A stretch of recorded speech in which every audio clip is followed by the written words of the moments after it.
주님, 우리의 찬양을 주의 병에 담으소서. 찬송가 154장으로 하나님께 찬송 올려드리겠습니다.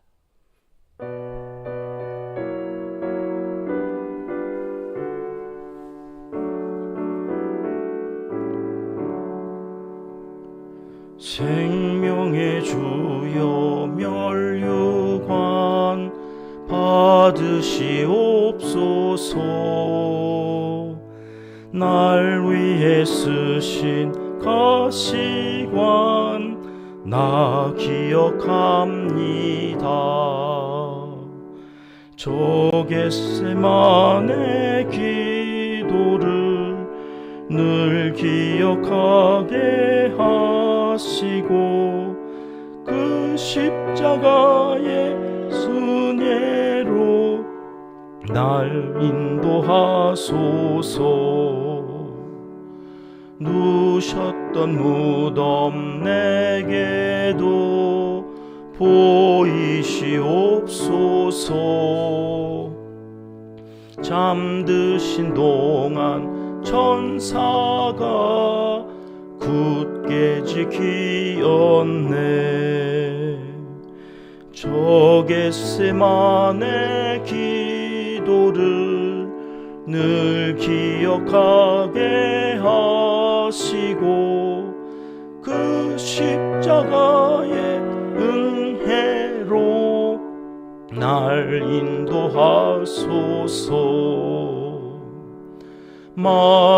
마리아처럼 새벽에 주께로 갑니다.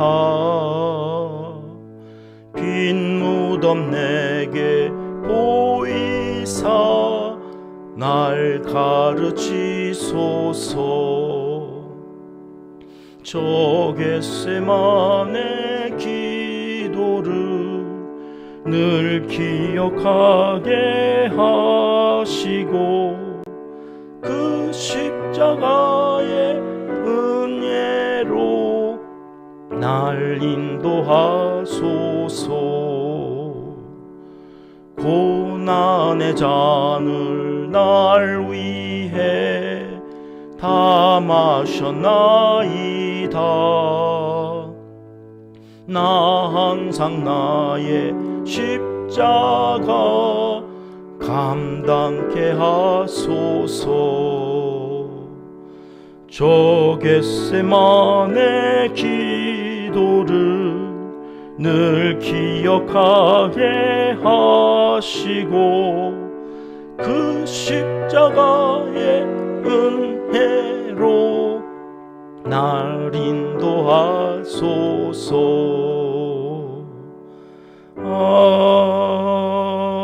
아멘. 주님, 우리의 기도를 주의 병에 담으소서. 기도문으로 함께 기도하시겠습니다.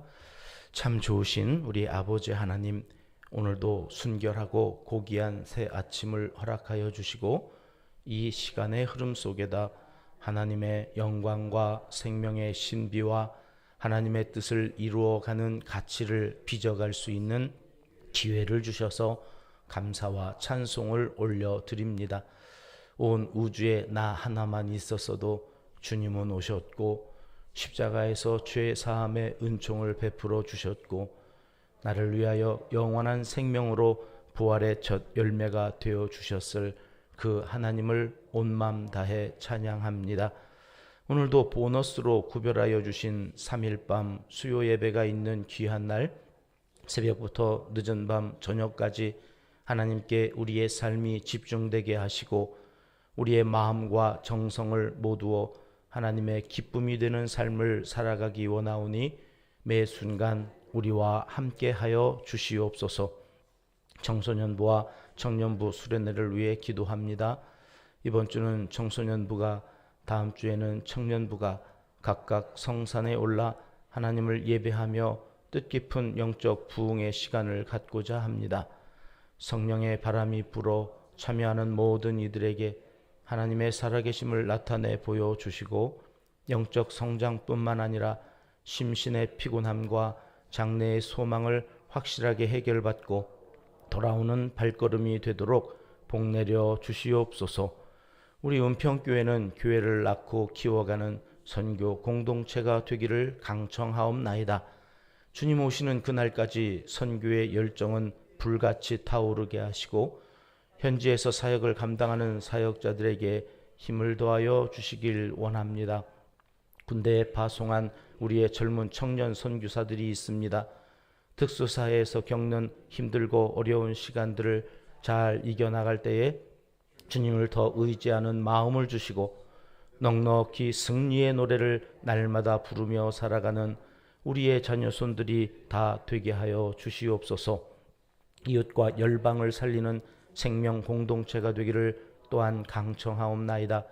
농촌과 개척교회, 도시 빈민들을 위해 수고하는 사역자들 위에 함께 하여 주시고 이 일을 위해 힘쓰는 우리 은평교회와 온 성도님들의 가정과 일터, 생업을 책임져 주시옵소서. 가정마다 간절한 기도의 제목이 있습니다. 건강, 물질, 가족관계, 소통, 자녀 손들에게 이르기까지 여기서 기도한즉 거기서 형통케 하시는 하늘 은혜를 가득 부어 주시사 우리가 하는 이 귀한 일들을 더욱 잘 펼쳐갈 수 있도록 복에 복을 더하여 주시옵소서. 한국교회가 나라를 위해 민족을 위해 기도할 때 하나님의 긍휼하신 손길이 이 나라를 다시 부흥의 때로 이끌어 주시길 소원합니다. 하나님의 생명 윤리를 파괴하는 악법이 시행되지 않도록 성령의 검으로 막아주시고 이 일을 하려는 자들에게 하나님의 거룩하심과 공의로우심을 나타내 주시길 강청하옵나이다. 북한에서 피 끓는 심정으로 오매불망 통일의 날을 손꼽아 기다리며 눈물로 기도하는 성도들을 기억하여 주시고 그 눈물을 닦아주셔서 위로의 하나님을 빨리 만나 배울 수 있도록 은총을 더하여 주시옵소서. 하나님을 사랑하는 자, 곧 그의 뜻대로 부르심을 입은 자들에게는 모든 것이 합력하여 선을 이루어 주실 줄 믿습니다. 하나님이여 우리에게 은혜를 베풀어 주시옵소서. 예수님의 이름으로 기도합니다. 아멘. 이 새벽 주시는 하나님 말씀은 신명기 21장 말씀입니다. 8절과 9절 말씀 함께 읽겠습니다. 여호와여 주께서 속량하신 주의 백성 이스라엘을 사하시고 무죄한 피를 주의 백성 이스라엘 중에 머물러 두지 마옵소서 하면 그 피 흘린 죄가 사함을 받으리니 너는 이와 같이 여호와께서 보시기에 정직한 일을 행하여 무죄한 자의 피 흘린 죄를 너희 중에서 제할지니라. 아멘.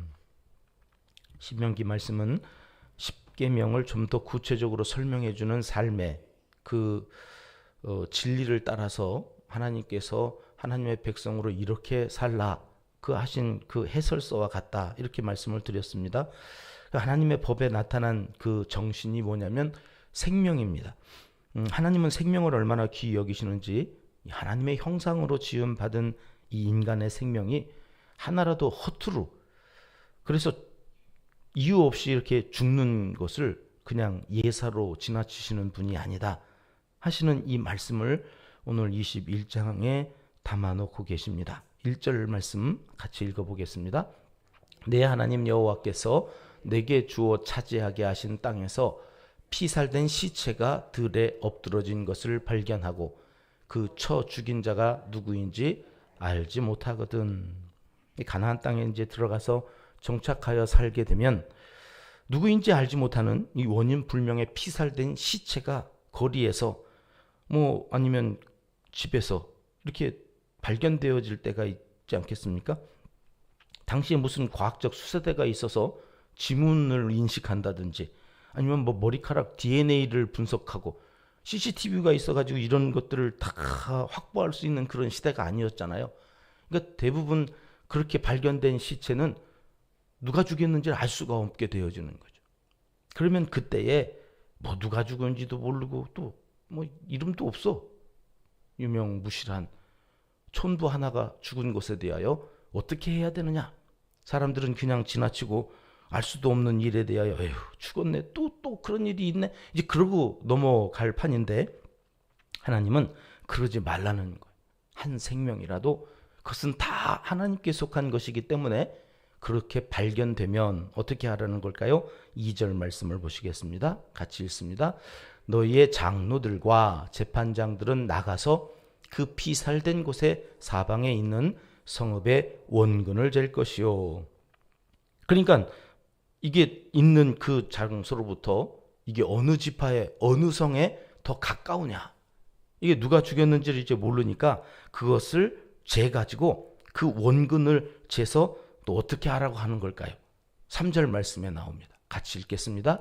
그 피살된 곳에서 제일 가까운 성읍의 장로들이 그 성읍에서 아직 부리지 아니하고 몽에를 매지 아니한 암송아지를 취하여. 장로들, 2절에서는 그 재판장들까지 다 와가지고 거리를 잰 다음에 이제 가장 가까운 성읍의 이 장로들이 이거에 대하여 책임을 지게 하셨단 말이죠. 한 사람이 죽었어요. 왜 죽었는지도 몰라요. 누가 죽였는지도 몰라요.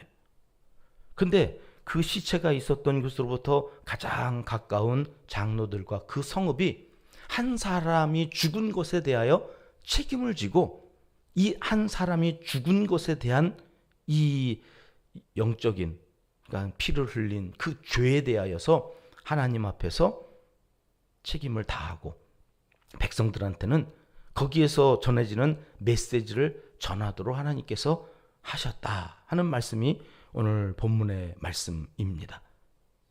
이걸 안 하면 어떤 일이 일어날까요? 죽어도 또 죽여도 그냥 넘어가는구나. 이 사회에 살인이라고 하는 것이 그냥 방치되어지는 일이 생겨질 거예요. 그러니까 하나님께서는 한 생명도 그렇게 되면 안 된다.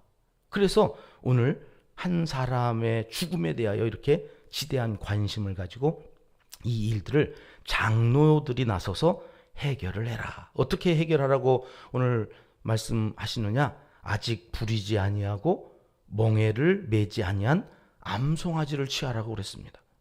부리지 아니했다, 멍에를 맨 적이 없다, 이것은 세상에서 쓰여지지 않았다는 거예요. 새 속에 물들지 않고 멍에, 이게 이제 멍에라고 하는 것은 자유를 빼앗겼다는 거거든요. 그 어떠한 것에도 종이 되어서 하나님 앞에서 사용되어지지 않았던 순수한, 흠없는 순전한 암송아지를 취해가지고 어떻게 하라고 그러셨나요? 4절 말씀을 보시겠습니다. 시작. 그 성읍의 장로들이 물이 항상 흐르고 갈지도 않고 씨를 뿌린 일도 없는 골짜기로 그 송아지를 끌고 가서 그 골짜기에서 그 송아지의 목을 꺾을 것이요. 어디로 끌고 가라고요? 물이 항상 흐르는 것. 물이 머물러 있지 않아요. 흘러 어디로 갈까요? 백성들이 살고 있는 곳곳으로 흘러가겠죠. 그러니까 그 피를 흘려서 그곳에서 이제 대속의 제사를 이렇게 의식을 행해야 하는 그때의 그 흘린 피가 온 땅으로 흘러 들어가면 그 백성들은 뭘 기억해야 돼요? 누군가 하나가 죽어서 암송아지, 흠없고 순전한 암송아지의 그 피가 흐른 그 물이 그들에게 흘러와서 그것을 그들이 먹고 마신다고 하는 사실들을 기억하게 하라, 그런 얘기. 갈지도 않고 씨를 뿌린 일도 없는 골짜기, 이 송아지는 아무 데서나 그렇게 목을 꺾어서 잡으면 안 돼요. 갈지도 않았고 씨를 뿌린 일도 없는 골짜기라고 하는 것은 사용되어지지 않았을 뿐만 아니라 사람들의 접근도 감히 할 수 없는 그런 곳으로 끌고 가라는 거예요. 영문 밖에 끌려가신 예수 그리스도가 생각나지 않습니까? 흠도 없고 순진무구하신 어린 양 예수 그리스도, 세상 죄를 지고 그래서 영문 밖으로 끌려가서 그곳에서 십자가에 달려 죽으신 예수 그리스도의 예표가 여기 암송아지로 나오고 있는 거거든요. 한 생명의 죽음, 누가 죽였는지 몰라서 책임질 사람이 없는 그 살인에 대하여서 암송아지 한 마리가 대속의 피를 흘려서 그곳에서 모든 죄를 하나님 앞에서 해결해 가야 하는 그래서 살인을 했을 때에는 야, 이런 일들이 있구나. 이 백성들이 알고 두려움에 빠져서 이게 누가 죽었어야 되는 거예요. 이 한 사람을 죽인 그 사람이 이렇게 목이 꺾여서 죽었어야 돼요. 살인에 대한 책임을 져야 되는데 이제 자기는 안 들켰으니까 안전하다 했지만 이 모든 사람들이 알게 되어지는 이 대속의 의식을 통하여서 아, 이게 죄구나. 이게 죄구나. 그래서 그 자리에 반드시 누가 오게 했나. 장로들이 가서 이 의식을 행하는데 누가 꼭 왔어야 되느냐면 5절 말씀 보실까요? 5절 말씀에 보면 레위 자손 제사장들이 거기 꼭 와야 돼요. 제사장 한 사람이 온 게 아니라 제사 의식을 해야 된 제사장들이 다 온 거예요. 여기 그 골짜기에. 이게 무슨 얘기일까요? 주석을 이렇게 이게 도대체 뭔 얘기인가 하고 했더니 이 의식을 하는 동안에는 그래서 제사를 못 드려요. 백성들의 죄를 속하고 하나님 앞에 번제를 드리고 서원제를 드려서 이 백성들이 하나님 앞에 나와야 되는데 제사장들을 다 골짜기로 불러냈기 때문에 제사를 못 드렸다는 거예요. 그러니 백성들이 죄를 속할 수가 없어요. 하나님 앞에 나아갈 수가 없어요. 결국 누가 손해를 보는 거예요? 백성들이. 한 사람이 죽고 누가 죽였는지 모르는 이 사건을 통해서 하나님이 제사를 안 받으시겠다는 거예요. 이런 한 사람이 죽는 중차대한 일이 일어났는데 니네가 드리는 제사 받겠냐? 난 그렇게 못한다. 하나님이 한 생명에 대하여 얼마나 귀히 여기시는지. 나 같은 거 죽든지 말든지 하나님은 관심 없어. 어느 날 그런 생각이 들 때가 있잖아요. 나 같은 거 기도를 해도 하나님이 관심이나 있겠어. 그래서 오늘 기도할 때 우리가 그렇게 기도한 거예요. 온 우주에 나 하나만 있었어도 하나님은 그 아들을 보내셨을 거예요. 십자가에 죽여서 온 우주에 나 하나밖에 없는데 나를 위해서 대속의 피를 흘리셨을 거예요. 오직 나 하나만 있는 이 온 우주에 주님은 부활하셔서 영생의 복을 나에게 주시려 하셨을 거다. 여러분, 이것이 우리의 신앙 고백이에요. 나 하나뿐이 아니죠. 누구든지 한 생명에 대하여 하나님은 그렇게 귀히 여기신다. 그러니 그 하나님의 마음을 가지고 가족들을 위해서 기도하는, 성도들을 위해서 기도하는 거예요. 아이들이 아프다고 그러면 목사의 마음이 얼마나 찢어지는지 몰라요. 원인을 알 수가 없다고 현대의학으로도 왜 그 열이 안 떨어지는지. 할머니가 문자를 그때마다 이 하나님의 마음으로, 하나님 한 생명을 이렇게 귀히 여기시고 온 백성의 예배도 안 받으시겠다고 제사장들을 불러 거기 골짜기에 보내시는 그 하나님의 마음이 저에게 있게 해주시옵소서. 그리고 기도하면 신기하게 원인이 밝혀졌다고 또 그 다음날 문자가 와요. 목사의 행복이 그런 거예요.